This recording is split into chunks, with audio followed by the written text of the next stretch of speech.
नमस्कार दोस्तों, आप सभी का एक बार फिर स्वागत है हमारे YouTube channel We Deserve Academy पर। और जैसा कि मैंने आप लोगों से कहा था कि क्लासेस शुरू होंगी एसएससी जेई के लिए, क्लासेस अपन लाइव करेंगे। तो आज ये अपनी पहली क्लास है और एसएससी जेई इलेक्ट्रिकल इंजीनियरिंग में अगर आप सिलेबस देखेंगे तो उसका सबसे पहला जो टॉपिक है बेसिक कंसेप्ट में वो है रेजिस्टेंस। देखो, क्योंकि एक बात मैं कहना चाहूंगा, जो अपना एसएससी जेई का एग्जाम है वो डिप्लोमा के साथ साथ बीटेक वाले जितने भी हैं वो सभी अप्लाई करते हैं, और खासकर वो लोग जो तैयारी कर रहे हैं। अब सवाल उठता है बीटेक वाले तैयारी कौन कर रहे हैं? वो सभी लोग जो दिल्ली में बैठे हैं इंजीनियरिंग सर्विसेज की तैयारी कर रहे हैं, यूपीएससी इंजीनियरिंग सर्विसेज। तो यूपीएससी इंजीनियरिंग सर्विसेज की तैयारी करते हैं और वो नहीं निकल पाता है जिनसे, तो वो एसएससी में अपनी जगह बनाते हैं। तो उससे दिक्कत क्या होती है? खैर, अभी एसएससी ने ऐसा कर दिया है कि ये जो ट्रेंड बना, तो एसएससी ने ऐसा कर दिया कि कुछ डिपार्टमेंट्स के लिए तो सिर्फ डिप्लोमा एलिजिबल है, पर कुछ डिपार्टमेंट्स ऐसे हैं जिसमें डिग्री और डिप्लोमा दोनों को एलिजिबल किया है। तो मैं ये कहूं कि उन डिपार्टमेंट्स में डिप्लोमा वालों के लिए कंपटीशन बढ़ जाता है, क्योंकि डिग्री वाले तो वो सब डिटेल में पढ़ के आएंगे, कैलकुलेशन अच्छे से सीख के आएंगे, प्रैक्टिस करके आएंगे, और डिप्लोमा में बच्चों को इतनी मेहनत करने की आदत होती नहीं है। तो सबसे पहली बात तो मैं ये कहना चाहूँगा, जैसा कि मैंने इस सीरीज को चालू करने से पहले भी कई बार कहा है, कि यहाँ पर मैं आपको पढ़ाऊंगा नहीं, मैं आपको ये बताऊंगा कि पढ़ना क्या है और कहाँ से है। अभी भी जो अपन लेसन देखेंगे पूरा, उसमें मेरा मकसद यही है कि मैं आपको ये बता सकूं कि कैसे पढ़ना है, क्या क्या पढ़ना है, रेजिस्टेंस के बारे में वो कौन कौन सी चीजें हैं जिन पर क्वेश्चन आते हैं, उनका क्या क्या बेसिक है, लॉजिक है, मैं भी एक्सप्लेन करूंगा। और ऐसा नहीं है कि मैं पहला आदमी हूं जो एक्सप्लेन कर रहा हूं, ऐसे बहुत सारे वीडियोस हैं, अच्छे हैं, एनिमेशन वाले भी हैं जो आगे और भी एक्सप्लेन करेंगे। पर साथ के साथ अपन इफ एंड बट तैयारी कैसे करनी है, कहाँ कहाँ से क्वेश्चन उठ सकते हैं, कैसे उन्हें सॉल्व करना है, कोई ट्रिक, कोई बात, वो सारी अपन साथ में डिस्कस करते चलेंगे। इसलिए पूरा वीडियो जरूर देखिएगा। और वीडियो के एंड में मैं ऐसे टॉप 5 वीडियो आपको और बताऊंगा, रिकमेंड करूंगा, उनके लिंक्स मैं डिस्क्रिप्शन में भी डाल दूंगा, जो रेजिस्टेंस के ऊपर अच्छे हैं, जो अच्छे से समझाते हैं, जिनमें एनिमेशन का इस्तेमाल किया गया है ताकि आपको विजुअलाइजेशन में आसानी रहे, चीज़ों को आसानी रहे। वैसे ये बहुत छोटी चीज़ है, पर जैसे जैसे अपन आगे बढ़ेंगे मशीन्स में, पावर सिस्टम्स में, तो ऐसी बहुत सारी चीज़ें हैं जिनको विजुअलाइज करने में बहुत मुश्किल होती है, और उनको समझना और मुश्किल हो जाता है क्योंकि विजुअलाइज नहीं हो पाता। तो हर वीडियो में मैं टॉप 5 वीडियो ऐसे बताऊंगा जो उस टॉपिक से रिलेटेड होंगे और अच्छे होंगे एनिमेशन वाइज। बाकी आपको कंटेंट तो लगभग सारा मैं बता ही दूंगा, किताबें मैं सजेस्ट कर ही दूंगा, ठीक है। प्रैक्टिस कहां से करनी है, कैसे करनी है, वो सब भी अपन बात करते चलेंगे। तो अभी अपन इसकी तरफ बढ़ते हैं। रेजिस्टेंस या रेजिस्टर क्या होता है? बेसिकली ये क्या है? रेजिस्टेंस प्रॉपर्टी है मटेरियल की, किसी भी पदार्थ का अभिलक्षण है ये। इंग्लिश में बोलो तो प्रॉपर्टी, हिंदी में बोलो तो अभिलक्षण। जो क्या करता है, ये प्रॉपर्टी क्या करती है? ये करंट के प्रवाह में बाधा उत्पन्न करती है। फ्लो ऑफ करंट में जो डिस्टरबेंस क्रिएट करे वो रेजिस्टेंस, धारा के प्रवाह में जो बाधा उत्पन्न करे वो रेजिस्टेंस है। अब ये अपन जानते हैं कि करंट क्या है? करंट फ्लो ऑफ इलेक्ट्रॉन्स है। अगर इलेक्ट्रॉन एक डायरेक्शन में फ्लो कर रहे हैं तो उसके उल्टे डायरेक्शन में अपन करंट का फ्लो मान लेते हैं। ध्यान रखना बात को, मानते हैं ऐसा। एक्चुअली में फ्लो क्या हो रहा है? सिर्फ इलेक्ट्रॉन या चार्ज पार्टिकल फ्लो हो रहा है बेसिकली। तो वो चार्ज पार्टिकल या इलेक्ट्रॉन जिस डायरेक्शन में फ्लो होता है उसके उल्टे डायरेक्शन में करंट मान लिया जाता है। तो इन इलेक्ट्रॉन्स के प्रवाह पर जो डिस्टरबेंस क्रिएट होता है, पदार्थ के अंदर जो स्ट्रक्चर है, एटॉमिक स्ट्रक्चर है उसका, लैटिस स्ट्रक्चर है जो उसका, जिस तरह से एटम्स पूरे जमे हुए हैं पदार्थ में, तो जब इलेक्ट्रॉन फ्लो करता है तो उन इलेक्ट्रॉन से, उनके न्यूक्लियस से, उनके एटम से पूरे से टकराता है, और बाधा जो बनती है, इसी पूरी बाधा को अपन क्या बोलते हैं? रेजिस्टेंस बोलते हैं। तो ये इसका शाब्दिक अर्थ भी है। आप अगर रेजिस्टेंस का हिंदी अनुवाद देखेंगे तो आपको यही मिलेगा डिक्शनरी में, वहीं से मतलब उठता है, या इस मतलब की वजह से इसका नाम है रेजिस्टेंस। तो एक्चुअली क्या है, मैं डेफिनेशंस लिख देता हूं, आप साथ में लिखते रहिए, आपके नोट्स भी प्रिपेयर होते रहेंगे, तो साथ साथ लिखते रहिए। ये रेजिस्टेंस क्या है? प्रॉपर्टी है, प्रॉपर्टी ऑफ ए मटेरियल, एक पदार्थ की प्रॉपर्टी है, अभिलक्षण है। हिंदी में मैं बोलता रहूंगा, हिंदी लिखूंगा नहीं क्योंकि एक ही भाषा लिख सकता हूं। जब हिंदी लिखूंगा तो हिंदी साथ साथ चलेगी, जब इंग्लिश लिखूंगा तो इंग्लिश साथ साथ चलेगी। मकसद मेरा यह है कि अपने को कंसेप्ट समझ में आना चाहिए। तो प्रॉपर्टी ऑफ ए मटेरियल, वो प्रॉपर्टी क्या बताती है अपन को? वो प्रॉपर्टी अपन को ये बताती है, वो ऐसी प्रॉपर्टी है जिस प्रॉपर्टी के कारण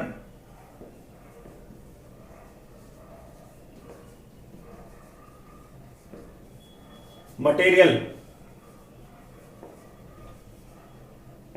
इलेक्ट्रॉन्स के फ्लो में बाधा उत्पन्न करता है।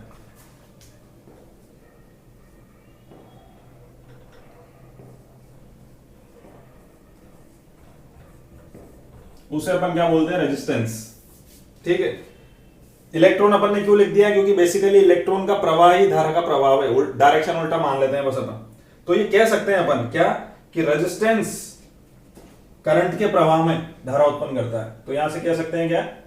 दिस मीन्स, इसका क्या मतलब है? That resistance is nothing but hindrance, बाधा in the flow of current.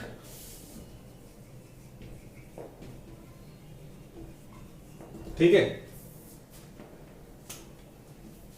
Denote किया जाता है किससे? एकदम बेसिक से स्टार्ट करेंगे तो डिनोट करते हैं आर से, और एसआई यूनिट जो दी जाती है वो दी जाती है किसमें? ओम्स में। इंग्लिश में लिखेंगे तो ओम्स। कितने ओम? तो ये तो अपना क्या हो गया? क्वालिटेटिव। एक्चुअली में कहां से आया उसका फिजिकल मीनिंग, फिजिकल रिप्रेजेंटेशन, या उसका क्वालिटेटिव रिप्रेजेंटेशन क्या है? रेजिस्टेंस कहां से आ रहा है, क्यों है रेजिस्टेंस, वो तो ये बात हुई। अब क्वांटिटेटिवली जब मुझे इसका अमाउंट, कितना रेजिस्टेंस, एक तो अपन बोलते हैं कैसे आया रेजिस्टेंस, तो इस कारण से आया, और कितना आया रेजिस्टेंस, जब हमें उसकी क्वांटिटी पता करनी है तो क्वांटिटी अपन कैसे पता कर सकते हैं? क्वांटिटेटिवली द रेजिस्टेंस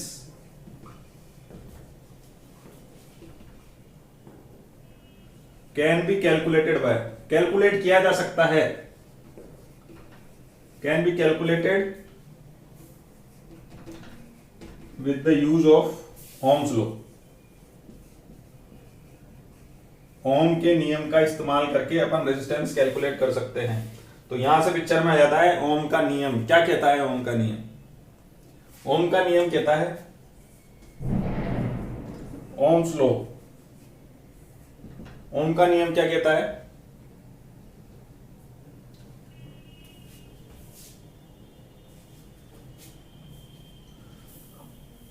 ओम का नियम ये कहता है कि किसी भी कंडक्टर, अब देखो यहां शब्द यूज किया जा रहा है कंडक्टर, निकालना रेजिस्टेंस है पर बात कर रहे हैं कंडक्टर की। क्यों? क्योंकि पदार्थ कोई भी हो, कितना ही अच्छा कंडक्टर हो, बहुत ही बेहतरीन सिल्वर गोल्ड, कितना ही अच्छा कंडक्टर हो, पर फिर भी उसमें कुछ ना कुछ रेजिस्टेंस होगा, क्योंकि हर पदार्थ एटम से मिलकर बना है। और जब इलेक्ट्रॉन फ्लो करेंगे, इलेक्ट्रॉन प्रवाह होंगे किसी भी कंडक्टर की छड़ में, परत में, गोले में, कोई भी आकार हो कंडक्टर का, जब इलेक्ट्रॉन प्रवाह होंगे या करंट फ्लो होगा, तो करंट फ्लो मतलब इलेक्ट्रॉन फ्लो होगा, देख चुके हैं। तो उस इलेक्ट्रॉन के प्रवाह में उन एटम्स की वजह से कुछ ना कुछ बाधा जरूर उत्पन्न होगी, वो कहीं ना कहीं जरूर टकराएंगे इलेक्ट्रॉन्स। तो कंडक्टर कितना ही अच्छा कंडक्टर हो, पर कुछ ना कुछ उसमें रेजिस्टेंस जरूर होगा। इसलिए एक सामान्य शब्द इस्तेमाल किया जाता है कि अगर किसी भी कंडक्टर को यूज किया जाए तो ओम का नियम क्या कहता है? मैं एक बार डेफिनेशन लिख देता हूं, फिर उसके बाद अपन डिस्कस करेंगे। दो बातें हैं। अगर कंडक्टर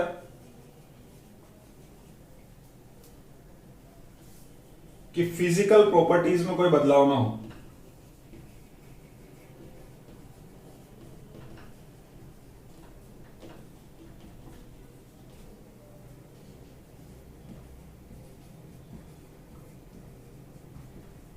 फिजिकल प्रॉपर्टीज क्या होती है? फिजिकल प्रॉपर्टीज मतलब उसका आकार। अगर कंडक्टर के आकार में कोई बदलाव नहीं हो रहा है, उसकी लंबाई, उसका क्रॉस सेक्शन एरिया जिसमें से करंट फ्लो कर रहा है, या उसका घनत्व, ये सब फिजिकल प्रॉपर्टीज होती है। अगर उसकी फिजिकल प्रॉपर्टी में कोई अंतर नहीं आ रहा है, कोई बदलाव नहीं आ रहा है, तो उस कंडक्टर के सिरों पर, उसके एंड्स पर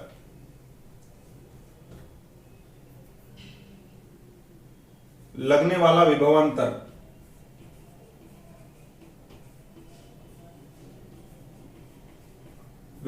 मतलब पोटेंशियल डिफरेंस,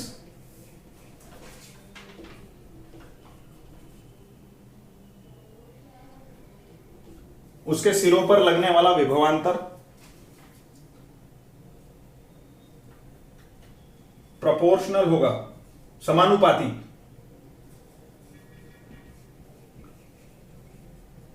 प्रोपोर्शनल मतलब समानुपाती। जिस अनुपात में विभव अंतर में अंतर आएगा उसी अनुपात में करंट में अंतर आएगा। प्रोपोर्शनल होगा किसके? प्रोपोर्शनल होगा उस कंडक्टर में से गुजरने वाले करंट के, फ्लो होने वाली धारा। हिंदी में लिख देता हूं, चलो पूरी हिंदी में लिखिए।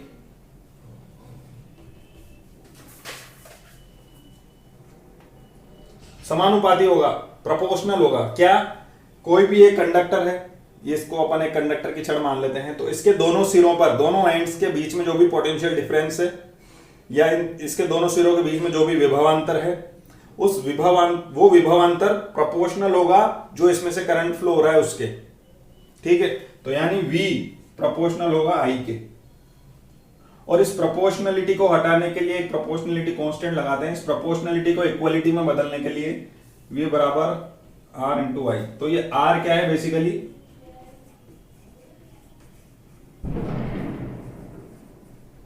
प्रोपोर्शनलिटी कांस्टेंट है, समानुपाती नियतांक,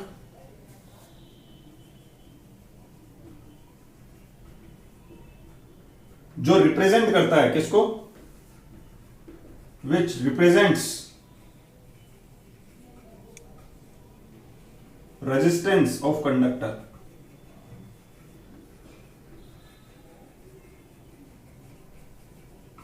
जो किसको दर्शाता है? उस कंडक्टर के रेजिस्टेंस को ही दर्शाता है।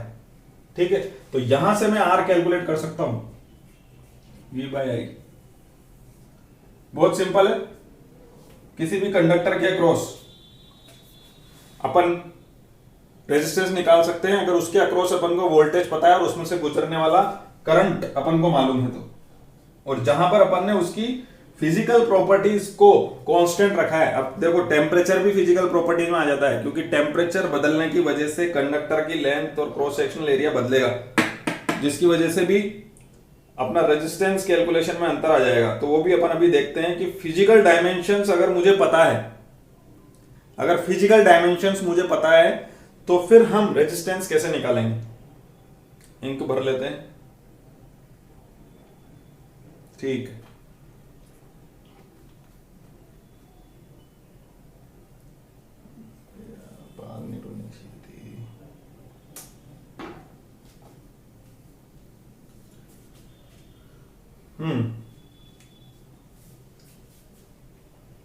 तो ये अपना क्या होगा? ओम के नियम से अपन ने रेजिस्टेंस कैलकुलेट कर लिया। R बराबर V बाई आई अपन याद कर सकते हैं, जिसकी यूनिट बताई जाएगी किसमें? ओम्स में। ठीक है, अब जब एक कंडक्टर में से कोई I करंट फ्लो होता है, तो अगर एक कंडक्टर में से कोई I करंट फ्लो होगा तो क्या होगा?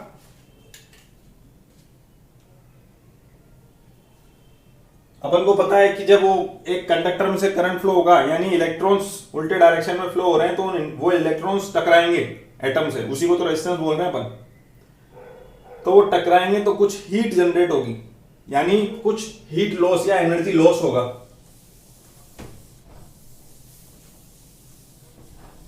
उस एनर्जी लॉस को भी अपन कैलकुलेट कर सकते हैं ओम लॉ की मदद से। कैसे? क्या कहना चाह रहे हैं अपन कि जब कंडक्टर में से करंट फ्लो होगा, मान लीजिए अपन कह देते हैं आई एम्पियर करंट फ्लो हो रहा है। ठीक है,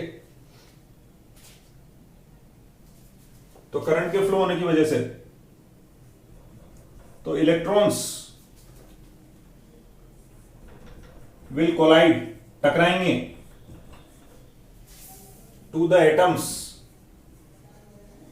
इन लैटिस स्ट्रक्चर। जो भी उस पदार्थ का लैटिस स्ट्रक्चर है उसमें जो एटम्स जमे हुए हैं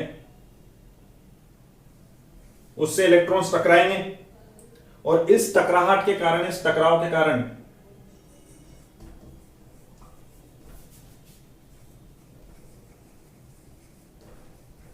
हीट एनर्जी में जनरेट। अब ये जो एनर्जी जनरेट हुई है, ये एनर्जी कहां से सप्लाई की जाएगी? ये एनर्जी इलेक्ट्रिकल एनर्जी से ही सप्लाई की जाएगी। तो इसको एक तरीके से अपन इलेक्ट्रिक एनर्जी का लॉस बोलते हैं। तो रेजिस्टेंस में जो लॉस होता है क्वालिटेटिवली वो कहां हो रहा है? बेसिकली जब इलेक्ट्रॉन कोलाइड कर रहे हैं, कोलिजन की वजह से हीट जनरेट हो रही है, वो हीट में जो लॉस जा रहा है, अब ये एनर्जी कन्वर्जन जो हो रहा है बेसिकली इलेक्ट्रिकल एनर्जी से हीट एनर्जी में जा रहा है। कोई कोई पदार्थ ऐसे होते हैं जो हीट से ज्यादा लाइट जनरेट करते हैं, जैसे बल्ब। उसका फिलामेंट देखो आप, प्योरली रेजिस्टिव है, मतलब मोस्टली उसको प्योरली रेजिस्टिव भी बोला जाता है। पर बल्ब का काम क्या है? वो लाइट ज्यादा उत्पन्न करे बजाय हीटिंग के। तो वहां ऐसा पदार्थ अपन ने यूज किया, टंगस्टन का फिलामेंट बनाया। वो अलग थोड़ा सा डीप मैटर चला जाएगा कि भाई ऐसा क्यों हो रहा है, वो अपन फिर कभी आगे दूसरे लेक्चर्स में बात करेंगे।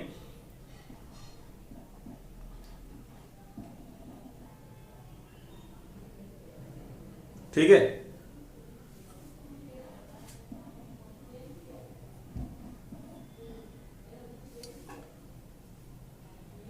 अब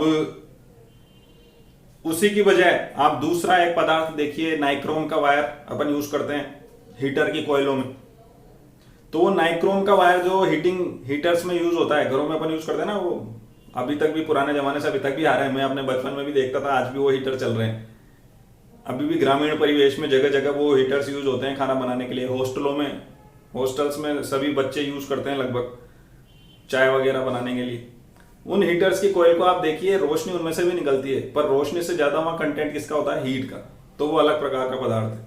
कॉपर के वायर में से भी कंटिन्यूस करंट फ्लो होगा तो कुछ हीट उसमें भी बनेगी, क्योंकि वो तो कंडक्टर अच्छा है, उसका रेजिस्टेंस कम है, तो उसमें हीट जनरेशन भी कम होगा, और कम होना भी चाहिए था, क्योंकि हमारा मकसद कॉपर को यूज करने का उस जगह पर, कॉपर कंडक्टर में या घर में जो कॉपर वायरिंग हो रही है उसमें मकसद यही था कि करंट हम फ्लो करा पाए पर हीट कम से कम जनरेट हो। तो वहां वो मकसद फुलफिल कर रहा है। तो इस प्रकार पदार्थ की अलग अलग प्रॉपर्टी है ये। पर अपन ये बात समझ रहे हैं कि हीट एनर्जी हो चाहे लाइट एनर्जी हो, वो एनर्जी कौन सप्लाई करेगा? वो बेसिकली इलेक्ट्रिकल एनर्जी से ही सप्लाई होगी। तो उसको अपन एक तरीके से क्या बोलते हैं? लॉस बोलते हैं। तो अपन कह सकते हैं कि ये जो हीट उत्पन्न हो रही है, या ऑब्लिक लगा के मैं लाइट भी लिख देता हूं, जो प्रोड्यूस हो रही है अल्टीमेटली कहां से आ रही है? इज फेड बाय या प्रोवाइडेड बाय, आप कह सकते हो। बेसिकली वो जो हीट या लाइट उत्पन्न हो रही है वो क्या खा रही है? वो इलेक्ट्रिकल एनर्जी कंज्यूम कर रही है।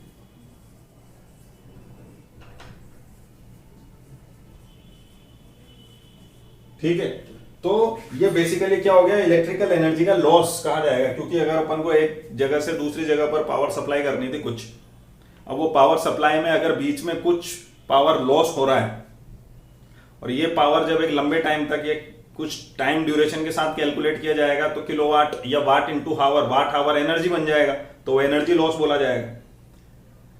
तो अगर कुछ पावर मेरे को एक पॉइंट से दूसरे पॉइंट पर ट्रांसमिट करनी है, भेजनी है, और उसमें बीच में कुछ पावर लॉस हो जाता है हीट या लाइट में, तो वो हीट लॉस कितना होगा, कैसे होगा, वो भी कैलकुलेट अपन कर पाएंगे ओम लॉ की मदद से। तो उसको भी अपन कैलकुलेट कर सकते हैं। तो ये जो ऊर्जा है, ये ऊर्जा की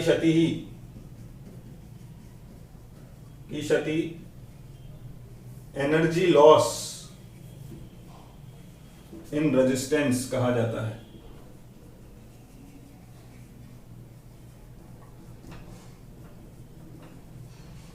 ठीक है,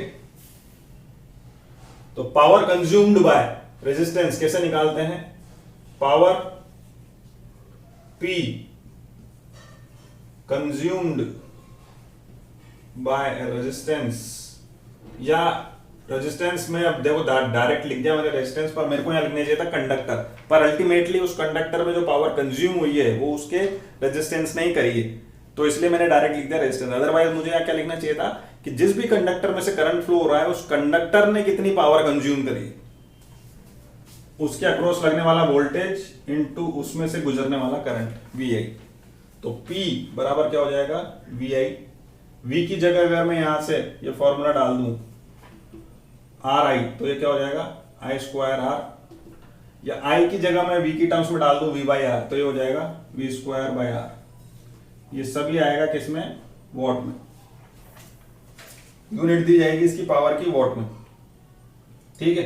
तो यहां पर I क्या हो गया, वेयर इस फॉर्मूले में I is current flowing through conductor and V क्या हो गया, वोल्टेज अक्रॉस दैट कंडक्टर, और जहां पर वो कंडक्टर का रेजिस्टेंस क्या है, एंड रेजिस्टेंस ऑफ कंडक्टर क्या है, R ओम, ठीक है। तो ये अपना रेजिस्टेंस का या उस कंडक्टर का पावर लॉस हो गया, उस कंडक्टर में जो रेजिस्टेंस मौजूद है उसकी वजह से।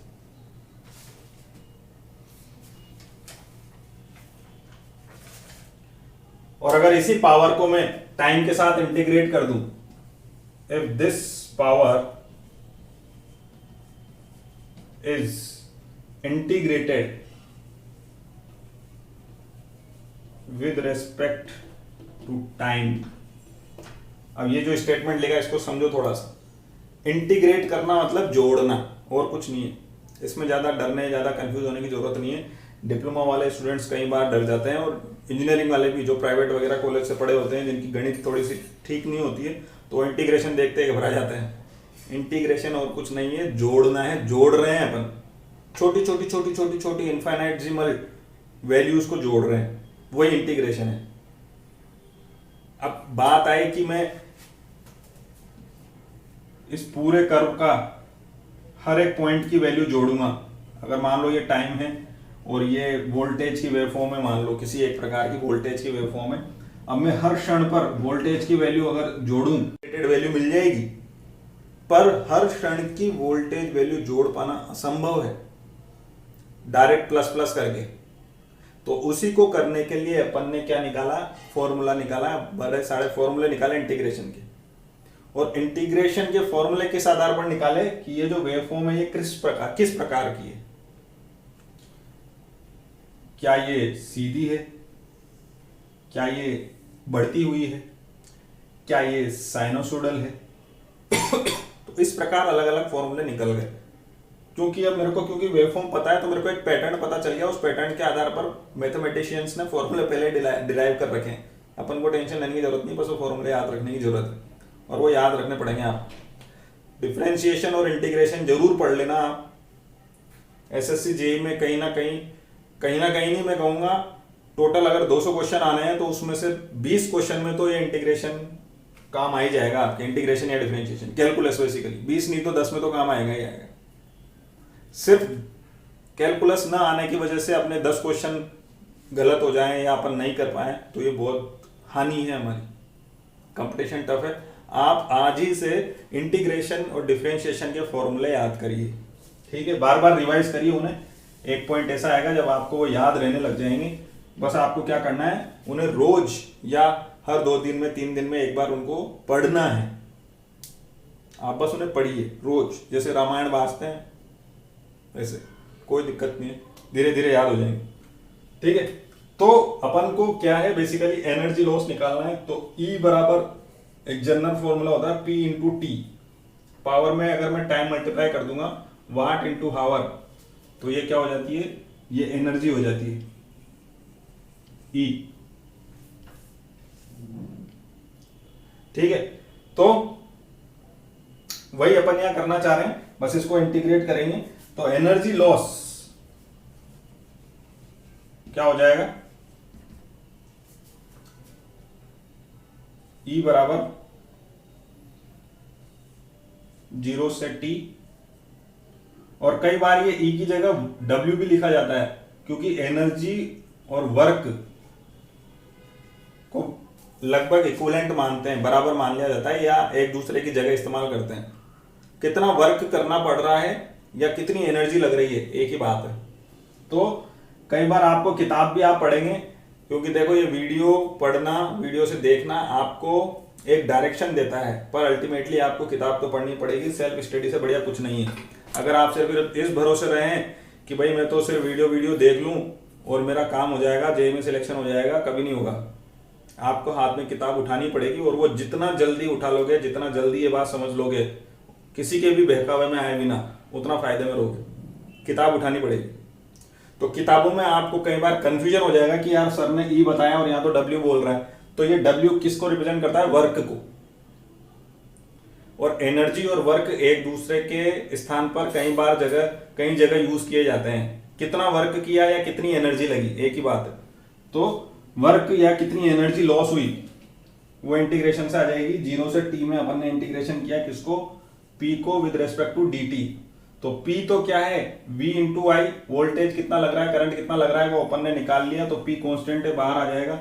इंटीग्रेशन कर रहे हैं 0 से T1 का dt से, तो यहां क्या आ जाएगा, सिंपल T, तो P इंटू टी, वही ऊपर वाला फॉर्मूला अपने को नीचे मिल गया। तो एनर्जी लॉस कितने हुई, जितनी पावर कंज्यूम कर रहा है, कितने टाइम तक कर रहा है, तो ये आ जाएगा अपना वाट आवर में।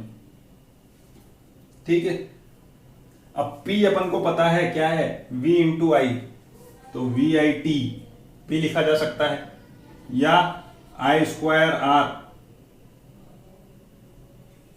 T भी लिखा जा सकता है, या V square by R T भी लिखा जा सकता है। ये सभी एनर्जी लॉस के फॉर्मूले हैं, किसी भी तरीके से एनर्जी लॉस कैलकुलेट किया जा सकता है। ठीक है, तो ये तो हो गया अपना ओम्स लॉ के आधार पर जो जो कैलकुलेशंस थी। अब एक बार अपन ये देख लेते हैं कि अगर अपन को फिजिकल डायमेंशंस पता है किसी कंडक्टर की, किसी पदार्थ की, तो उसका रेजिस्टेंस कैसे निकालेंगे वो अपन देखेंगे नेक्स्ट लेक्चर में, जहां पर अपन एक अनदर वे देखेंगे रेजिस्टेंस कैलकुलेशन का। ठीक है, जिसमें रेजिस्टिविटी क्या होती है, कंडक्टिविटी क्या होती है, और कलर कोडेड कार्बन जो रजिस्टर होते हैं उनका रेजिस्टेंस कैसे कैलकुलेट किया जाता है। ठीक है, इसी के साथ आप यहां देखिएगा, अभी इस पूरी स्क्रीन पर आपको 5 ऐसे वीडियो मिलेंगे, उनके लिंक मैं डिस्क्रिप्शन में भी डाल दूंगा, जो इस ओम्स लॉ को एनिमेशन के साथ अच्छे से समझा रहे हैं। जितने मेरे को मिल पाएंगे, यूट्यूब पे भी कोई ऐसी बहुत अच्छी चीजें नहीं है, लगभग सिमिलर सी चीजें हैं। मतलब भूसे के ढेर में सुई ढूंढना जैसा होता है आज की तारीख में एक अच्छा कंटेंट देखना, अच्छा कंटेंट ढूंढ पाना। तो बेसिकली बात यह है कि मैं आपको डिस्क्रिप्शन में जो लिंक शेयर करूंगा, वो लिंक सिर्फ और सिर्फ ऐसे शेयर करूंगा जो वास्तव में आपको चीजों को विजुअलाइज करने में, समझने में हेल्पफुल होंगे। ठीक है, इसके अलावा एक लिंक और शेयर करूंगा जिसमें आपको इसके क्वेश्चंस, ओम्स लॉ के आधार पर क्वेश्चंस आपको मिल जाएंगे, वो क्वेश्चंस आप जरूर प्रैक्टिस करिएगा। ठीक है, तो उससे क्या होगा कि ये जो अपना Ohm's law, energy calculation, power calculation, ये थोड़ा सा आप लोगों को समझ में आ जाएगा। वैसे ये बहुत छोटी सी बेसिक चीजें, ये एकदम स्टार्टिंग है, और जो अच्छी चीजें हैं, जो टफ चीजें हैं, वो इससे शुरू होती है। तो इन चीजों को भी समझना जरूरी है, इसलिए यहां से अपन ने चालू किया है। तो ये आधे घंटे से 45 मिनट तक की अपन क्लासेस लगाया करेंगे, और धीरे धीरे धीरे धीरे कोर्स को बढ़ाते जाएंगे। एक बात आप जरूर ध्यान रखें, सेल्फ स्टडी आगे से आगे करते रहें। ये ना सोचें और ये विचार दिमाग में ना लाएं कि भाई कोई पढ़ाएगा, कोई समझाएगा तो हम आगे पढ़ेंगे। पढ़ाने वाले से आगे पढ़िए आप, फायदा होगा। क्वेश्चंस करिए आप, बहुत फायदा होगा। और डिस्कशंस करिए आप, बहुत ही ज्यादा फायदा होगा। फायदा, बहुत फायदा, और बहुत ही ज्यादा फायदा। तो पढ़ना है आगे से आगे, क्वेश्चंस करने हैं ज्यादा से ज्यादा, और डिस्कशंस करने हैं। दोस्तों के साथ करो या कमेंट्स करो, डाउट पूछो, वो सारे काम करो जिससे आपके दिमाग में सिर्फ और सिर्फ जेई, एसएससी जेई ये कंपटीशन एग्जाम बना रहे। ठीक है, तो बहुत बहुत धन्यवाद। डिस्क्रिप्शन जरूर पढ़िएगा, देखते रहिए, सीखते रहिए और लगातार प्रैक्टिस करते रहिए ओनली विद विदिशा अकेडमी। जय हिंद, जय भारत, वंदे मातरम। और सकल हंस मेरा में विराजे,